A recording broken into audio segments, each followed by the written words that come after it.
How is it that we find ourselves surrounded by such complexity, such elegance? The genes of you and me, the genes of you and me, we're all made of DNA. We're all made of the same chemical DNA. We're all made of DNA. Hi, you're watching DNA Today, a multi-award-winning genetics podcast where we explore everything to do with genetics, from CRISPR to rare diseases to new research. We have won the Science and Medicine Podcast Award for many years now. We have hundreds of episodes, and we really hope you enjoy these conversations where we dive into so many genetic concepts. I'm Kira Deneen, a certified genetic counselor and your host. In this episode, we're diving deep into genetic technology. To teach us about optical genome mapping and transcriptome analysis is Dr. Peter Nagy, who earned his doctor title twice with an MD, PhD. And you've got quite the background in clinical molecular pathology. And we're going to be, as I said, diving deep into genetic technology. So thank you so much for coming on the show. Oh, you're welcome, Kara. Happy to do it. Yeah. So I thought we could start out by, talking about the challenges associated with diagnosing rare diseases, where I'm learning about 50% of people with a rare disease receive a diagnosis, despite there's just so much extensive testing that can be done. I mean, what are some of these challenges before we get into how technology and testing that you use can solve some of this, just to paint the scene a little bit? Yeah, I mean, about 1 in 100 people is born with some sort of genetic defect, more or less severe. And then, the diagnostic rate for these people has increased over the years with the advent of cytogenetics and later microarray diagnosis and then targeted genetic testing, sequencing. But the genome is huge. It has 3 billion nucleotides in it, which you can imagine if you think of your life in seconds, that's about the length of your life, 3 billion seconds, right?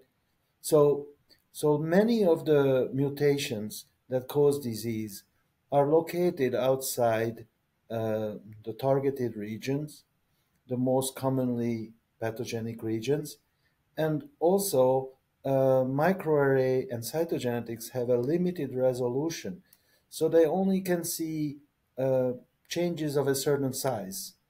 So we have two problems. Smaller structural changes in the genome cannot be seen very well with these technologies, and only a very small segment, less than 1% of the whole genome is analyzed generally. So that's why so many people stay without a diagnosis. And you've introduced different tiers of testing, and you've talked about some of them just now. We have like basic exome to expanded exome to whole genome, and then this kind of newer concept to myself and listeners is the optical genome mapping. How do these tiers cater to different clinical needs? What information does the different tiers provide? I mean, you talked about exome, that's only looking at 1% of the genome, that's looking at the active parts. What about when we look at whole genome and especially the optical genome mapping, like even what that is, how it works? So optical genome mapping is most similar to classical cytogenetics. When they take dividing cells, which have metaphase chromosomes, and then they look at the chromosome bending pattern, and they can identify missing pieces, or if pieces of one chromosome are translocated to another chromosome, right? But the resolution is very low. They can only tell about 40 million base pair worth of DNA moving around. Smaller than that, they cannot tell. And so optical genome mapping is kind of like classical cytogenetics on steroids. So it can notice these structural changes if a piece of a chromosome goes to another chromosome or it gets turned around. And it has a resolution about 1,000 base pair, 1,000 to 10,000, depending on the region. But, it's many fold more powerful. We're going from 40 million to 10,000, right? So it's many more powerful than classical cytogenetics. So Impressive. that's why I like to combine these two technologies, sequencing the whole genome, making sure that no variant is left behind, right? In using sequencing technology, and then also doing optical genome mapping to allow the structural changes that were invisible until now or very difficult to decipher to be known. And that's how we can diagnose cases that other people cannot by combining these two approaches. So it's really when we have a small piece of DNA that can't be detected by a karyotype. So usually karyotype is what, 7 to 14 megabases. Usually that's kind of the cutoff. Anything smaller than that, we can't pick up. I'm trying to remember back to my days. Well, it depends really. I have 40 megabase in my head, but yeah, it depends also the application. People and the expertise of the people who do it. It requires years of training. And some people are really, really good at it, and some people are less good at it. It varies with every laboratory, and it varies from the source. The resolution is different if you determine it from the blood, or if you take a tumor, tumor resolution, tumor Tiny stubby cytogenetics, chromosomes. even Yeah. worse resolution. So it's very variable and requires immense expertise over years. You learn that thing over years, even decades, I would say. Oh, yeah. While optical genome mapping it can be learned pretty quickly, maybe in a week or two, if you have the good foundation of general genetics and understanding, what DNA is about and so on and so Yeah. forth. I did my So undergrad degree in cytogenetics. So, I became a genetic counselor, got my master's and focused on that. But yeah, going back to karyotyping, I mean, it took me like 2 years to say I was sufficient at it, and now it's been a while. So it's kind of I don't know if it's like a bike where you just kind of go where you left off. There's some skills still there, I'm sure, but it was very, very hard to learn. And just, looking at it, it's kind of like a really hard puzzle, which is fun for some people and not for others. What about a microarray? Because the way that I describe microarray to patients when we're talking about, usually I'm talking about it in the sense of an amniocentesis, which that could be nice chromosomes, could be not, kind of depends. But in terms of nice chromosomes, I mean in terms of being able to have really nice resolution and easy to create a karyotype from and analyze it. But I kind of describe that as like going more in depth than a karyotype when I'm talking on the patient level. So what about optical genome mapping compared to a microarray? yeah, so the main difference between the two is that microarray usually only recognizes changes that lead to either a gain or a loss of a piece of DNA. And it has to be relatively large to be noticeable by most microarrays, bigger than 10,000 base pair or so. So the resolution, unless it's targeted and you build a special microarray for analyzing special regions of the genome at higher resolution, generally the resolution is about 10,000 base pair, right? And so it can only detect gains and losses, really. So no inversions can be detected, no translocations can be detected unless during the translocation certain flanking regions are gained or lost. So if you are really good and careful, you can potentially pick up translocations, but it makes it very difficult. Inversions, again, the same thing. If you suspect that there is a flanking gain and loss, then and you can pick that up, that's fine. But it's generally these kind of changes are not detected by microarray, and so optical genome mapping is good at picking these up. Also, microarray cannot size like Fragile X, really. The repeat expansion disorders like C9orf72, myotonic dystrophy, it totally cannot do those. And optical genome mapping actually can do the repeat expansions that are large. It's not useful for relatively short repeat expansions that affect the protein coding regions, right? But intronic and non-coding repeat expansions that are very long, it's really good for those. Also, it can detect contractions of large microsatellites. Like, for example, FSHD diagnosis is exclusively done now these days by optical genome mapping. Nobody uses, well, there might be some people who still use southern blot, radioactive southern blot, but that's very tedious and difficult. So optical genome mapping is better than microarray for these reasons, right?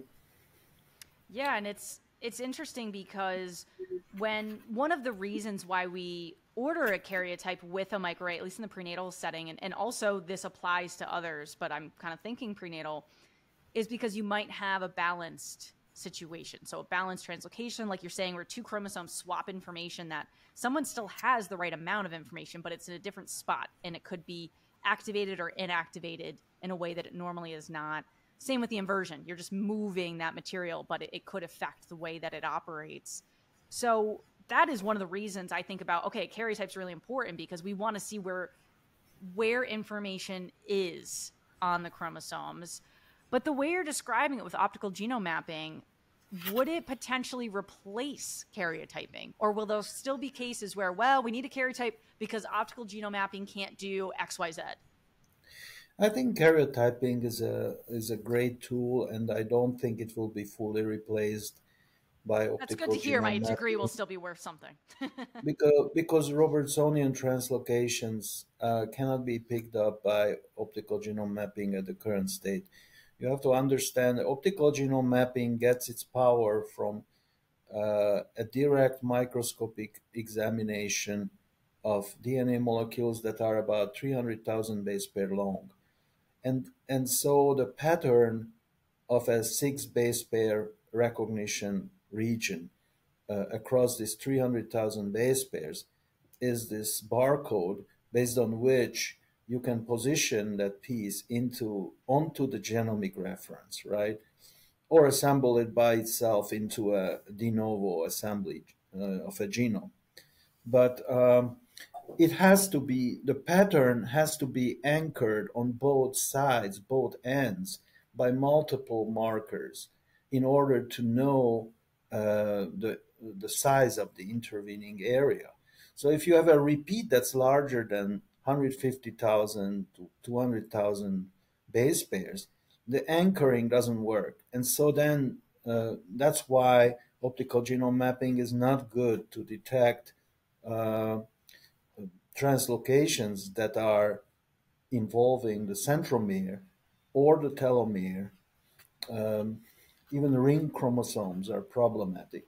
So there is definitely a place for classical cytogenetics, but optical genome mapping can very beautifully complement, the findings of cytogenetics. So if a cytogenetics is negative, then I would go to optical genome mapping. For tumors, it's different. I would immediately go to optical genome mapping because culturing tumors is difficult, time-consuming, and often you lose the actual malignant cells. So optical genome mapping, I would say, is the primary tool for diagnosis, cytogenetic analysis of malignancies. For inherited diseases, constitutional disorders, I would say that cytogenetics should be done in parallel, if possible. If not, I think the pickup rate of optical genome mapping generally is greater, especially when combined with whole genome sequencing, which is how it should be used. I would not recommend optical genome mapping to be used on its own, maybe with the exception of malignancies.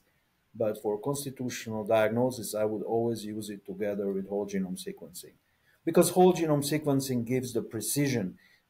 Optical genome mapping doesn't tell you exactly where the breakpoint is, about 10,000 base pair plus minus. So it becomes problematic when you don't know whether it's an exon is missing or it's really just an intronic segment that's missing. And so to be able to differentiate exonic or intronic deletions or structural variants, you have to have the whole genome sequencing. And exome sequencing cannot give you that information because then you just sequence the coding regions. So unless both the beginning and the end of the structural variant is within that coding region, you're not going to be able to see the breakpoint. And so when you're talking about transcriptome analysis, is this what you're referring to, of going through the data from whole genome sequencing and then combining that with the optical genome mapping and using it? Am I getting that No, right? Okay. no. Correct me then. Transcriptome sequencing is basically analyzing the RNA that is Okay. copied from the genome, right? So transcriptome sequencing can tell you two things. One thing is that the expression of a gene is changed significantly in the tissue that you are studying. So maybe tenfold, hundredfold. Most commonly, that happens in malignancies, right? That a strong promoter is put in front of a gene, and suddenly it's expressed in a tissue where it's not supposed to be expressed, and in a time when it's not supposed to be expressed, and at a level much higher than it's supposed to be expressed, right? So you notice these kind of things. And then the other thing that you notice is, of course, when there is an alteration in the splicing pattern, the processing pattern of the gene. So that usually happens when you have a mutation that affects splicing. So in the exon intron boundary, there's a variant that will lead to skipping an exon or multiple exons. And then really without transcriptome analysis, you will never know what percentage of the copies made from that gene end up with the proper order of exons, or missing one exon or missing multiple exons, right? So Duchenne muscular dystrophy is a prime example of this kind of problem, where a missing exon can create all kinds of alternative splicing variants of the transcript, the ratio of which will influence the phenotype, how severe it is, and also how liable or how potentially this patient is a subject for gene therapy or other medical interventions, you know. So we need to know the splicing pattern resulting from the changes in the DNA, and we need to know the expression level changes that are resulting from the structural variation that we pick up, let's say, with optical genome mapping. So transcriptome analysis is really a functional assessment of the consequences, the actual functional consequences of the changes that we discover with optical genome mapping, or classical cytogenetics, or whole genome sequencing. It's surprising we don't do this more routinely, of analyzing RNA, especially in the cancer space too, of like, well, what genes are activated? And, you know, you described the DMD exon skipping. I think that's a great example. On episode 247, we actually dived into that for a whole episode, just kind of how that works. But yeah, are you surprised that we're not doing more of RNA analysis, especially to figure out a VUS, a variant of unknown significance, to give us a bit more data to classify it better? It's very interesting why this is not done more. I think the problem is that most people just don't know that it's even possible to order such a test. And then they are worried that they're not going to be able to understand and explain it to the patients. You know, I think it's an education issue mostly.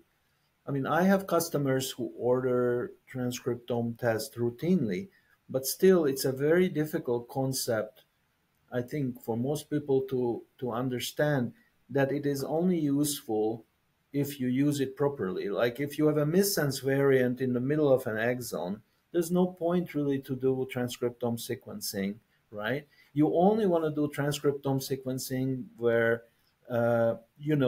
there is an exon missing, or there is a splice site close variant, or potentially there is a promoter missing, or the whole gene is missing, let's say, or you suspect that there is a methylation, there is an imprinting problem, and the gene basically is not expressed, the gene of interest is not expressed at all. So Prader-Willi is a very good example. You can beautifully diagnose that with transcriptome in a way. And so I think it's just an education problem.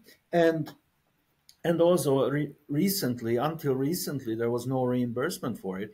I believe that there is still no real CPT code for constitutional transcriptome analysis, but it does get reimbursed. So Valley Children Hospital is one of the customers that we have, and they are successful in actually getting reimbursed for their transcriptome. So I encourage everybody who has, an intron exon boundary variant or a promoter deletion. Of course, most exomes would never see such thing, right? A promoter deletion or a large intronic deletion, that just barely hangs into the exon. So they should, if the gene of interest is expressed in the tissues that they can access, roughly 60% of the genome is expressed in blood, but not everything is expressed in blood. So obviously that has to be checked with us if the gene of interest could be analyzed from blood, right? But other than that, I think it should be ordered more than it is. And I have always been a big proponent, obviously, because my research studies, they were focused on transcription regulation, epigenetics. So I used transcriptome a lot. And so I'm very comfortable with it, but that might not be the case for a lot of the laboratory directors or a lot of the decision makers who decide what the lab should focus on. The extraction of RNA is time consuming, and it can be tricky, and RNA is very labile. So it has to be done properly to give you the correct result. And you have to know a little bit about transcriptomics to analyze the data and so on and so forth. So I think it's mostly educational issues that hinder its use. And that's tough because in med school, doctors aren't really taught a lot about genetics. That's something that I'm always asking of residents that shadow our clinic. And, I'm like, well, how much genetics are you learning? And I'm disappointed to hear that it's kind of here and there. And I have a cousin that's in med school, shout out Brian Deneen, that, he's in his second year. And every time I see him the holidays when he comes back home, like, so, my question, how much genetics do you learn? He's like, nah, Kira, we're not learning much. So I hope that we can start integrating a lot of this knowledge into med school, but also other schools like NPs, so many other ordering providers of genetic testing, because I think that really is a big issue, as well as just how many labs are doing this, like you said, because it's a bit finicky to actually be able to do. Another part that I was thinking about is if, as we're getting an increasing demand for personalized medicine, how do you think that this approach of, using these two types of technology is going to provide more targeted and effective treatments for patients as we progress into more and more of this precision medicine era? Well, you have to separate the two fields, like the constitutional diagnostics and the cancer diagnostics. I think the cancer diagnostics is the easier answer, because there, a lot of the drivers of various malignancies are kinases or phosphatases or molecules that actually can be modulated by small molecules. And so selecting those small molecules to treat the cancer appropriately, is an immediate practical utility of the testing, right? So for constitutional, since every cell in your body has the same problem, or most cells in your body, let's say, depending on the condition. But you have to fix a lot of cells, and fixing a lot of cells using fixing the gene in a lot of cells, and that's really a difficult problem. Using adeno-like viruses sets you up to the problem that your immune system kicks in, and you can be treated once, and the next time you get treated, you basically destroy what you're treated with because your immune system kicks in, right? So now people are thinking about injecting transfer RNAs that have different codon recognition characteristics, so they can fix, let's say, a stop codon. And so you don't have to fix the gene, you just have to make a little bit of the normal protein by putting in this modified transfer RNA, right? So bottom line is, you need to know what's wrong with you before you can even think about fixing things, right? There are several situations where knowing, a deletion of a gene,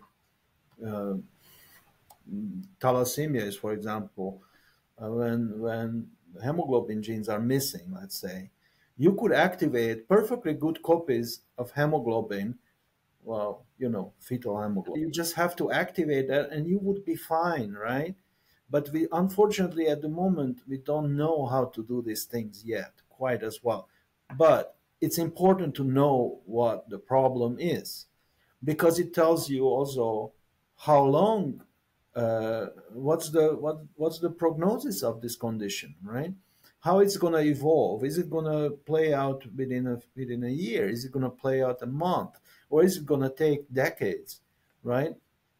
So I always think about it that way. People always try to find out the future, right? Everybody talks about horoscopes. Are you a Leo, or are you a Virgo, or God knows, right? I'm a Gemini. Or the Chinese, are you a monkey or are you a rabbit, right? Yep, your birth years, yeah. But really, the only prediction you can make about yourself is not in the stars, it's in your DNA, right? So it's nice to know, let's say, that you carry a gene, a mutation, that will cause you potentially deadly breast cancer by age 30, or ovarian cancer, or it can give you colon cancer by 50, or testicular cancer by 30 or 40. Or I can go on. There are multiple, dozens of such situations where actually knowing your genetic composition can save your life. Now you can say, okay, I don't care. Whatever happens, happens, right? But I'm in the group of people who likes to know what I can change, I look both ways before I cross the street. And so I would recommend people to be aware of their genetic issues before it gets to them and kills them. Not to mention, the other thing that we do with these methods, we don't just use it for diagnostic purposes, but we use it for carrier testing purposes. And a lot of the hardest part of my work is to actually communicate to, let's say, parents who have a child who is like 5-6-year-old and has been doing perfectly fine and suddenly just falls apart and dies, right? And telling them that this is going to happen because this child carries a homozygous or a compound heterozygous mutation that will lead to sudden and irreversible intellectual demise and neurological demise, right? So you want to avoid causing these kind of issues in your children, and hence, as a parent, the heartbreak for yourself, I mean, SMA is one of the most heartbreaking disorders, right? And I just kind of thought that, well, the chances that we share something that can cause problems in the kids is very, very small.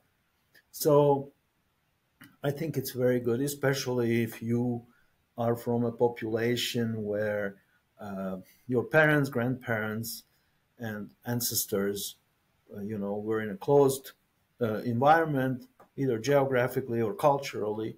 You don't know how closely related you really are to your partner. But again, what Praxis Genomics is doing, and why I actually started Praxis Genomics to a great extent, because I was seeing a lot of these horrible neurological recessive conditions that were perfectly preventable by doing carrier testing, but not the standard carrier testing where you just test for, 300 variants or whatever, 300 genes even. A lot of these, the 40, 50%, depending on the population, these kids had the disease that would not have been picked up by a targeted genetic testing, right? Targeted carrier testing, because they were family specific variants and so rare that, maybe one or two has been described in the whole world.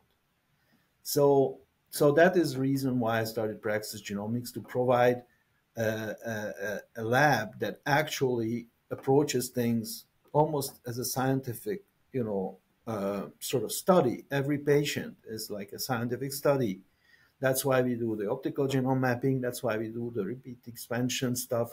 That's why we do the whole genome sequencing, the transcriptome sequencing, and also now the long read technologies, because we want to provide a complete assessment that is analyzed by a single person, not sending out the test request to 10 different labs and then they all come back negative, because alone, none of these tests are foolproof.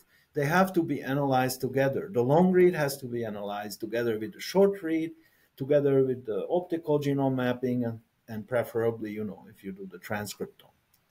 And so now the technology relatively cheap, right? The sequencing itself is not the cost, but it's the knowledge and the time required to analyze properly these test subcomponents. And so I always get annoyed when people say, oh, whole genome now is like $100, right? And then we should talk about the $0 whole genome. Well, that's okay. You can get that data, but you can't even open it. Very few people can actually even look at the data, let alone analyze it. And maybe in 20 years, artificial intelligence will be able to do that, when we already have 1 billion people's genome sequenced and we know what's normal and we know what's not normal. But even then, because of the different types of the variants that there are so many different types, right? Point mutations, small indels, larger indels. Nobody even looks currently at deletions in between 50 base pair and 10,000 base pair.